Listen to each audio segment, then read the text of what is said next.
Hey-o. You were straight Go finish the disrespectful. game then. Go. She finished the game. I'm trying to start a show.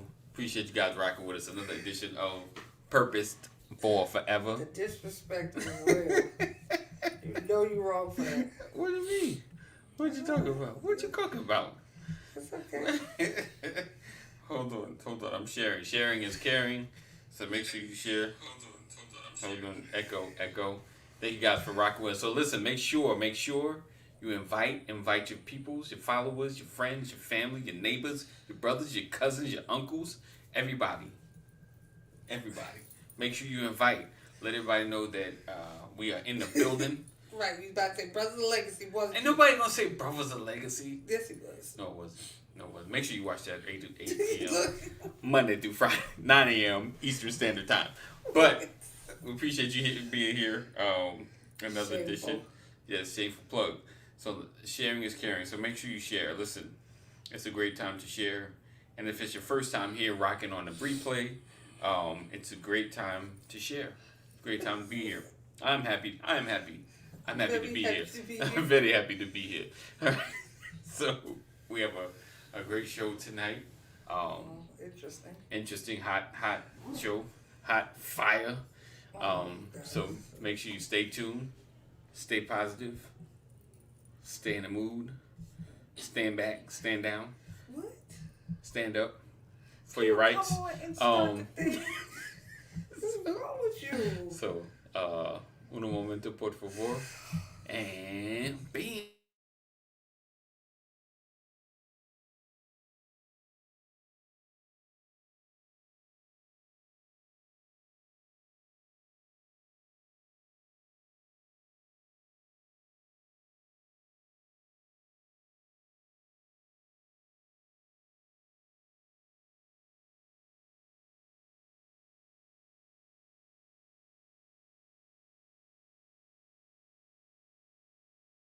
What is Jilt?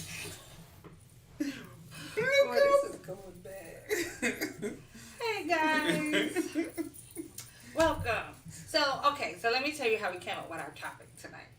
I saw this thing. I'm not sure if it was a skit or if it was a real life scenario, but in it, a man was driving and his mother was in the front seat and his wife was in the back seat. And the wife was fussing. At the mother, and the mother was fussing back. Right.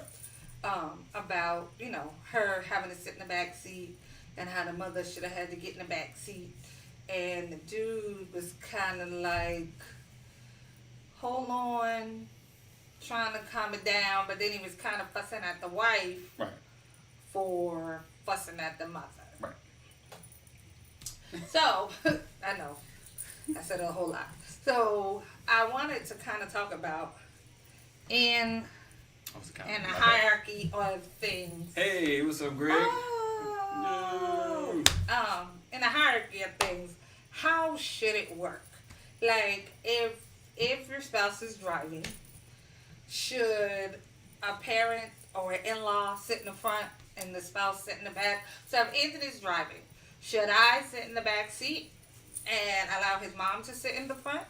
Is that okay? Is that normal? Is that what should happen? Or should I require his mother to sit in the back so that I can sit in the front because I'm the wife? Right. So I just kind of wanted to get some perspective, see what people thought. I know a lot of times you hear stuff about, the disrespect of family members and, the wife who was sitting in the back, she felt like she was being disrespected by having to sit in the back and his mother sit in the front. Right. And I know that disrespect is such a big thing nowadays, or so people say. So I wanted to know, in your relationship or in a relationship that you hope to have in the future, whatever, how do you think it should work? Should a spouse, have carte blanche all the time? Like, I'm that chick, I'm the chick, I'm the queen, and whatever I want, I get? Or should there be instances where a spouse should take a back seat to a scenario? Now, this could mean whether it's spouses, whether it's parents, could be your brothers and sisters, your favorite cousin, your best friend. Like, how should it work? Does the spouse come first at all times, no matter what? Just I come first, or I guess so. We titled it the starting lineup, right? Right. And who you prioritize in your relationship. Right. Who should come first, especially once you get married. Right. And you've seen these levels put down. People put God, and they may put wife. Some put kids, and then they put their wife, right. and then they, and they level this. And it's what would be the proper order. But at the same time, there has to be a level of respect within each of these, I guess, for lack of a better word, levels. So like what she was saying with the situation with mom sitting in the front and wife sitting in the back, and it's the interaction. When we come to the car, how did this go down? Like she jump in the front, she be like, you need to sit in the back. Right there is straight disrespect. Like Sam would have been like, I was gonna be cool with you sitting in the front, but what you're not gonna do is tell me where I'm gonna sit in this position and in this car. You have no idea what I would do. Don't speak for me. Speak for yourself, sir. So those things might change the dynamic, or we go into the car and and wife says, Mom, I'm gonna let you sit in the front. Like it could be misconstrued, or and then also we talking about what is the relationship already between the people on your levels, like between your wife and your mother-in-law. Right. What's the relationship like already? Because if it's already strained, we know more than Did you put your mom in the back seat? Hold on. If it's already strained, we already know this is a touchy situation. Every interaction can be touchy. All the way down to them both in the kitchen getting something or cooking something. Where my wife and my mother are in the same car with me. I'm in. That is the easy way out. Right. You let wifey drive, and there's no fight, right? Right. Then there's no fight to be had. I'm gonna be like in the back. But I'm saying, if he's driving, right? Do I go in the back seat? Right. Or does his mom go in the back seat? Right. Like how does it flow? Right. This is not just about parents. Like, would you let your sister tell your wife off? Right. Right. Would you let your wife tell your sister off? Right. There's so many different dynamics within families.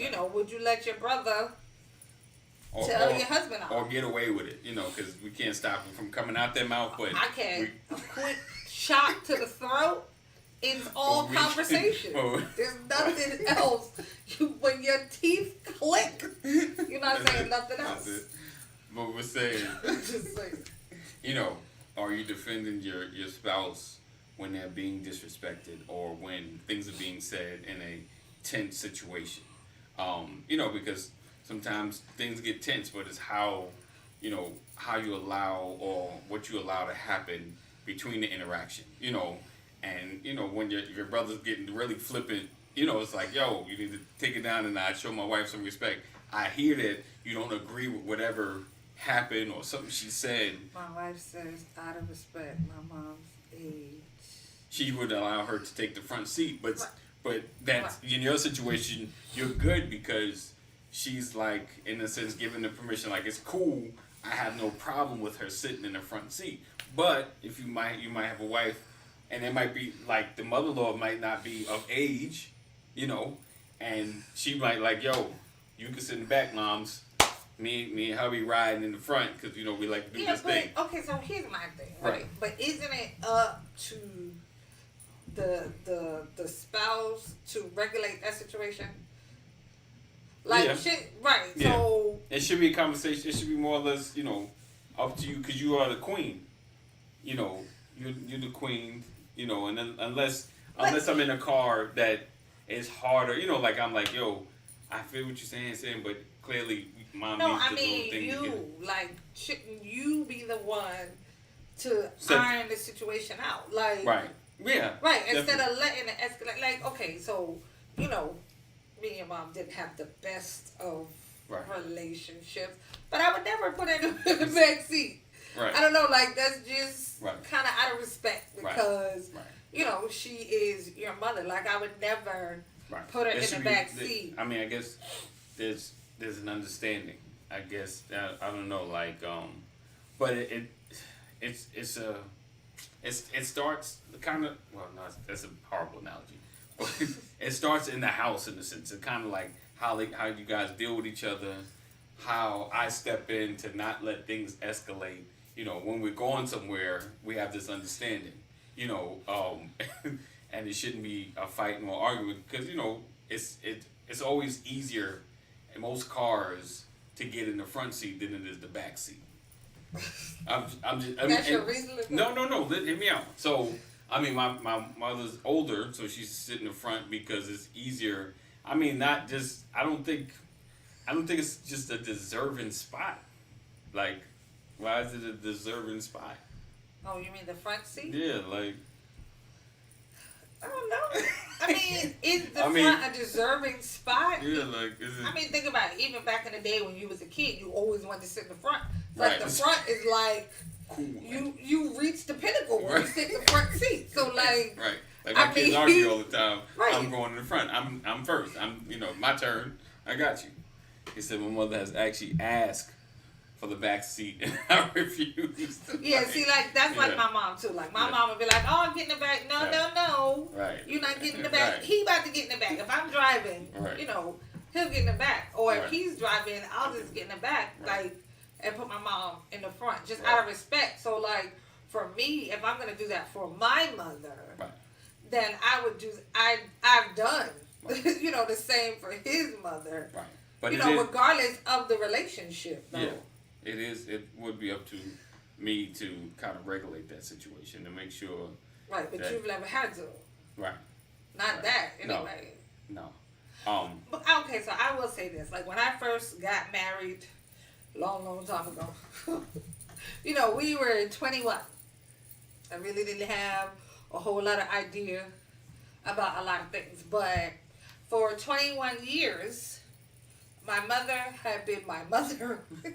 I'm the oldest of 5. I had a string of siblings behind me. They had been there my whole life. So when I first got married, I kind of went into it. I don't like when you do stuff when I'm trying to talk. I kind of went into it with the idea that, husbands come and go. Like, that my family was going to be my family forever.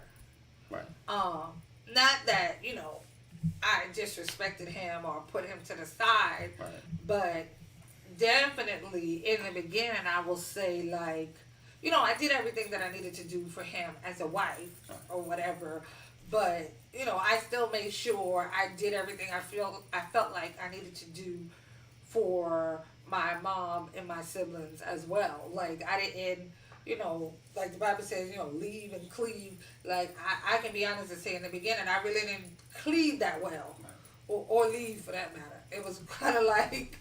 Here come all of us. Right. And we love you. Right. Like, it was kind of like that type of thing for me because I felt like if he leaves me tomorrow, for whatever the reason is, like, I still have my sisters or I still have my brother or I still have my mom. Like, I went into it thinking they can never leave me because they related to me. Like, so, and it worked out, and only because, I'll say this, my family loved him. So they never it was never a situation where I had to choose between the two. Because I can honestly say, if I was forced to choose, I don't think I would have chosen right. Meaning that I don't think I would have chosen my husband in in those times, because again, I felt like, a husband can go Right. and your family can't. So I could definitely say, back then way back then, I had a very different idea about the way, I handled things. Right. Again, I never allowed. Well, there was no disrespect to allow, because, like I said, my family liked him. By the time we got married, he was like a household name, literally, Right. at my church, in my home. Right. Like, we had been friends for so long, so my family loved him, and it wasn't one of those situations where anybody was ever disrespectful or rude. I mean, even after we divorced, they still was happy to see him all the time, Right. even when I wasn't. So, he's always fit really well in my family. Um, so that's always been a blessing. But of course, like everybody else, I know people where that's not the case. Right. And it's easy to get trapped in the middle, if you allow it, of, your spouse versus your family. Right. You're right. Um, Have you ever been trapped in that place, Anthony? Inquiring minds would like to know. No, I've not been trapped in. You talk about in between. Oh well, I mean, yeah, because my mother and Sam didn't get along a whole lot. I mean, their relationship was was interesting. Interesting. It was interesting. That is definitely one way to put it. And there were times, that but it was, like I said, it's knowing when, to step in, it's knowing what to say, and I will say I didn't defend like I should have, and there were times that I should have stepped in and I did not. He said, "What's that?" He said, he said, "I remember having to check with Sam." Right, like, right, do we like him or are we not supposed to like him anymore? Like, that was definitely, the conversation when we divorced, because everybody liked him and they didn't know if it was okay to continue to like him. He sent me a friend request. Should I accept it? Oh, no, don't accept it. That is so funny. So how did you handle it? So you said me and your mom's relationship was interesting. Is that the word you used? Yeah, that's the word. Interesting. Okay. Interesting. So, and how did you handle it? Not the best. Really. I'm just listening. There were times that I should have stood in and at least, taken up for my wife at times when, I dropped the ball. I would go back, but sometimes it's the moment when things are happening that's the best time to say something. Even if, afterwards can have impact, but it doesn't impact as much as when someone sees a force together.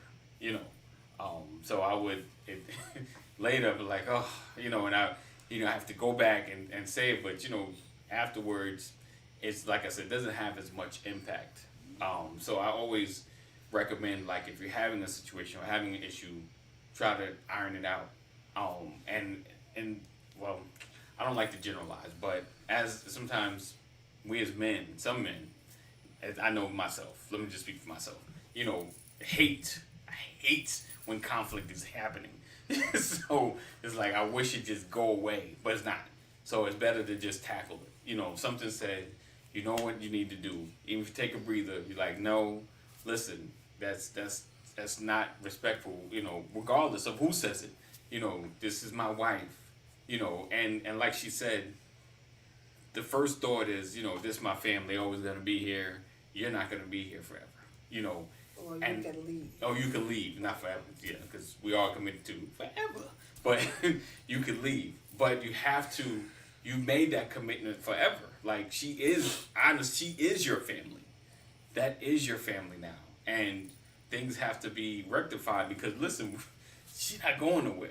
Because that's the plan. She's not going nowhere. So there's gonna be another Thanksgiving, Christmas. So we need to iron out whatever it is that your beef is, and either you need to hit the we agree to disagree and move forward. You know, and things and honestly like things need to be said sometimes in public because there could be something that I see in the marriage that I may not like, but then if you say it, then you can get some understanding of why things are a certain way.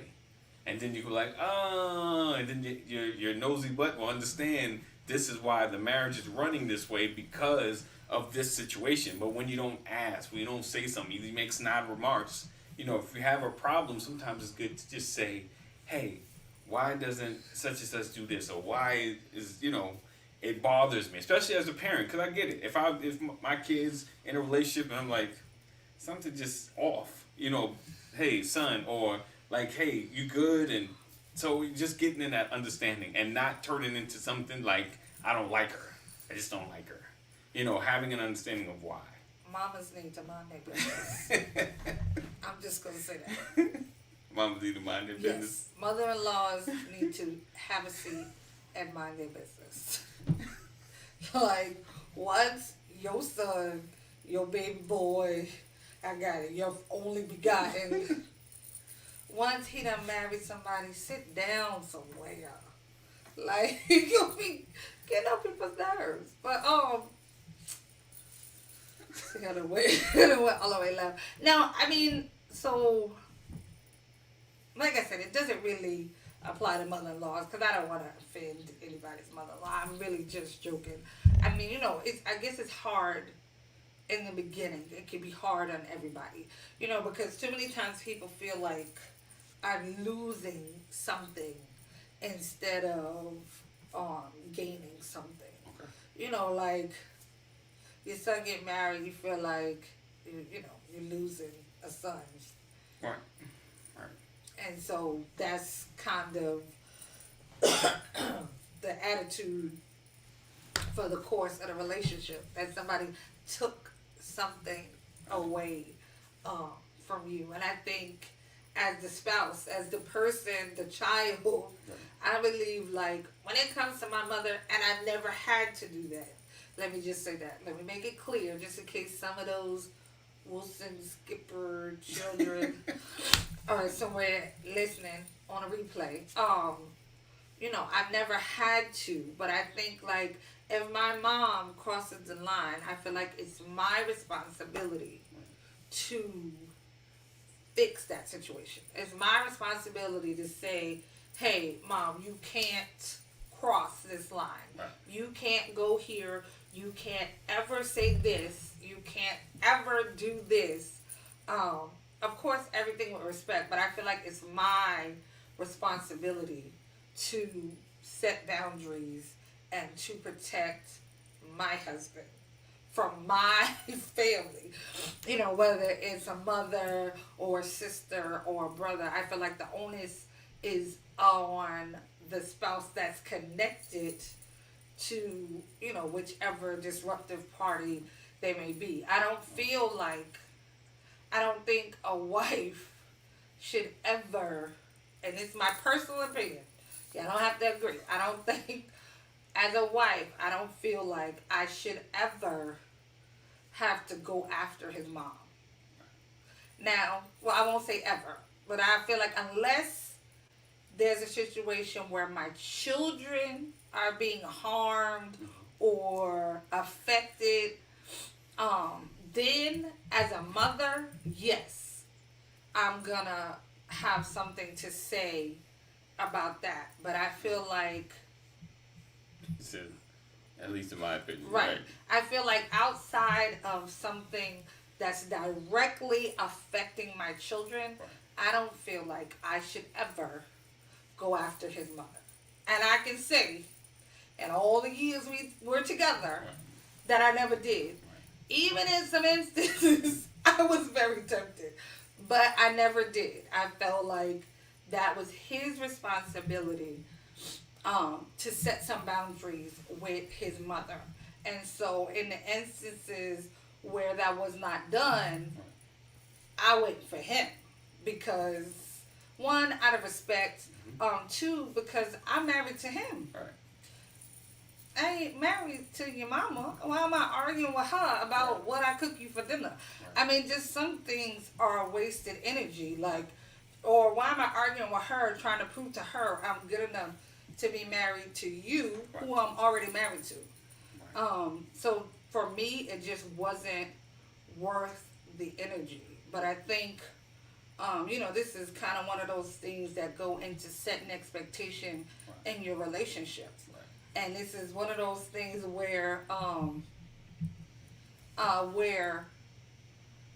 marital counseling can come into play if it's effective marital counseling, because this is a scenario people don't always think about. You don't always think, well, my mother-in-law don't like me, how am I going to handle that? Right. If you're the type of person, I was the type of person, I'm used to standing up for myself. Right. Like, if you bring it here, it's me and you. But I did understand being a wife meant I was married to him. I wasn't married to her. It just, like I said, it wasn't worth the energy for me. Right. Okay.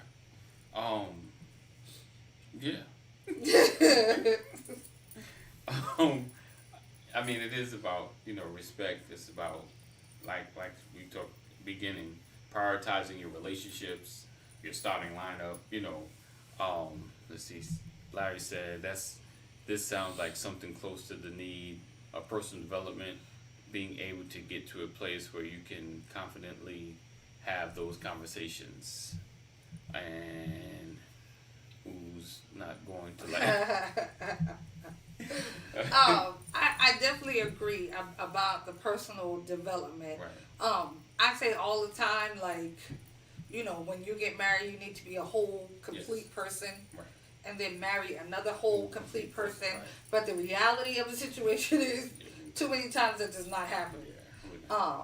And I feel like a lot of times upbringing has a big part of it. If you come from a household where, your mama laid down the law all the time, and you're a woman, and you're accustomed to seeing a woman go for it. I mean, like, whatever it is, she own it.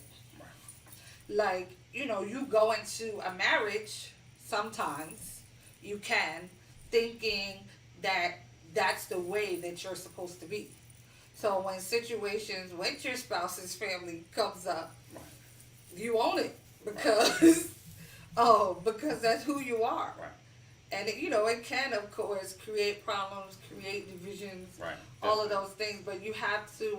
That's why I said, like, premarital counseling, I think, is a great tool, and sometimes it's underused or undervalued by people. Right. Like, it's always good to talk to somebody that has more experience than you, whether it's in a marriage or just in everyday life. And I think kind of premarital counseling is just that, or it can be just that. But you gotta, you kind of gotta find the right people and the right fit. So I had a follow-up question. So you said you didn't always, take the I got this position. Why? Now, and I'm not trying to put you in the hot seat. Stop it. I'm just like, because some people might be in that situation where their husband is not taking the whatever, and maybe you can shed some insight on why, maybe why he's not taking.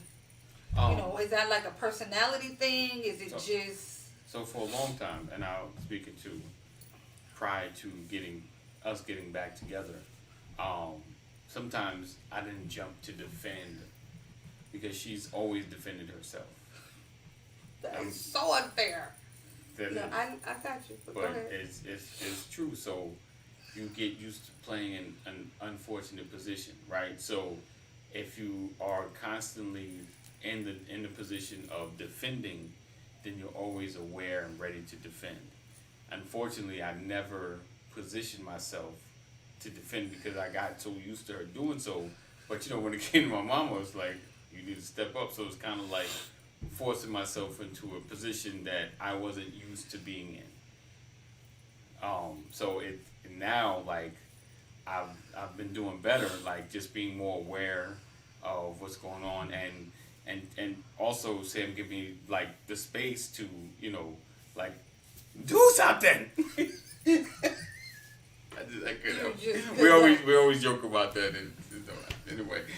So, but giving me the space to handle it, because she don't want to, just unfortunately her life she was pushed into doing it. Of course, there's stuff I realized. No, I know, but see, I wasn't. No, I know, but she was always having to do it, so she became that, and she was like, I'm never gonna let nobody get me. So it's always so like she was saying in the beginning, me coming in her life was like, I'm maybe temporary, but this family is forever. Knowing that it's kind of flipped where she has to me and her are here to be forever, and I'm her family now. So it's learning how to prioritize, especially if you grew up a certain way. But this is kind of where counseling comes in. This is kind of the premarital. This is kind of how did you grow up? And how did you grow up? Are you, kind of like going to her, are you willing to let him lead now? Because, you're used to always stepping up, taking care of, being a responsible one. Are you willing to let him take a lot of this responsibility? Are you willing to, let him lead the charge? Of course, it's never like just headstrong and I could do whatever, without being checked. But it's at least give me the opportunity, the space to lead the household, where you don't have to do all the work anymore. Because that's the thing, like, you don't have to do it all now. Like, you can actually relax and know it, and I'm taking care of some business. So I think it's just, it's learning who your spouse is, but at the same time, if you're with a woman that's used to leading, I don't want to say strong woman, because you could be strong from any position, but it's one that's used to leading and taking charge and. That ain't fair either. What's that? A woman that's used to leading. What does that even mean? I mean, not leading, but. If I'm single when I meet you, I mean, I'm used to running my own life. Carry each other's burdens. but I know, I get it. You're right. Yeah, like, it's not that I'm used to leading. I mean, if when you meet somebody, right. Okay, so like when I met you, I already had my own apartment. I had my own life that I was managing. So, I mean, it wasn't really about me being, used to leading. I was just used to taking care of me. But isn't that like how you go into a relationship? Yeah, but in your situation, even before you left, you had a lot of responsibilities. You was the protector also. What'd you say? No, nobody asked you. Thanks, Larry. Appreciate you, brother. You said the brother's no. Whatever. I'm just saying that used to leading just makes it that's a different. It just gives it a different narrative, right. As opposed to I was a grown woman taking care of myself when you met me. I get it, but I'm talking about prior to going off on your own. Prior to going off on your own, just the way you grew up in your household, you're having to take a lot of responsibilities. I'm about to poke him in the eye right on screen so everybody can see me poke him in the eye. Oh. So don't be alarmed when I poke him. I said what I said. That's all I'm saying. You just go put your foot down? The foot is put down. All you said is you let yourself. Well, that's right. See, grown. Right. We'll have to. Yep. listen, at the end of the day, along with, we talked about marital counseling, but this is like, this is a big part of treating your village. Right. People that are around your relationship, people that, have input in your relationship. All those things matter because, watching and who you're connected to, makes a difference. If you're connected to Ike and Tina, is definitely going to impact your relationship. Because at some point, Anthony may think, well, Ike smacked Tina and she eat the cake. So Sam, I'm gonna make you eat this cake. I know it sounds foolish, but things like that happen when you're connected to people. Sometimes we pull things from the outside and we bring them inside. And yeah, not just that part, but just not having someone or a couple to kind of admire in a sense, or they may not have it perfect all the time. There'll be things that you like, you like to see, but you want great couples around you that kind of encourage you, that kind of have a atmosphere of love, where it makes it better to hang out with. Because even if we're not in our best place, if we're at least across the table from someone that's at least a little lovey-dovey, it'll help mend our little silly disagreement. It makes the air better. Whereas if you're already having a disagreement and then we're looking across from Ike and Tina, who don't even really want to be around each other, it makes it more challenging. It don't help us, and the show ain't helping them. So it's always trying to find couples, and that's kind of what Percival Forever has been doing. Getting around couples that at least they want to be with each other. They like being around each other. Or at least they act like right. Listen, they've done a lot of them done a great job up until this point. So at least it makes it enjoyable coming together as a couple, and it makes us stronger. It gives each other something to lean on, someone to lean on, and I know I can call a brother who is marriage minded. That will give me marriage minded advice. And either probably talk about their situation or how to hang on and how to stay in there, and listen, I did that same dumb thing. This is what you do to try to make it better. And right, even though I probably already told him, don't do that anymore. Like this right here that you did, don't do that anymore. Sometimes it's just that simple. You don't need another man to tell you what your wife already said. I don't like this. Don't do this. Why do you need a man to tell you what I already told you? I don't like it. Sometimes the message ain't clear. So, right. We gonna get out of here. We appreciate you guys rocking with us. Because I'm tired, she's silly, and we appreciate you guys. So make sure you join us next Monday. Maybe. Or another Dish the Purpose Forever. Solo? I'm going solo. It's lonely at the top.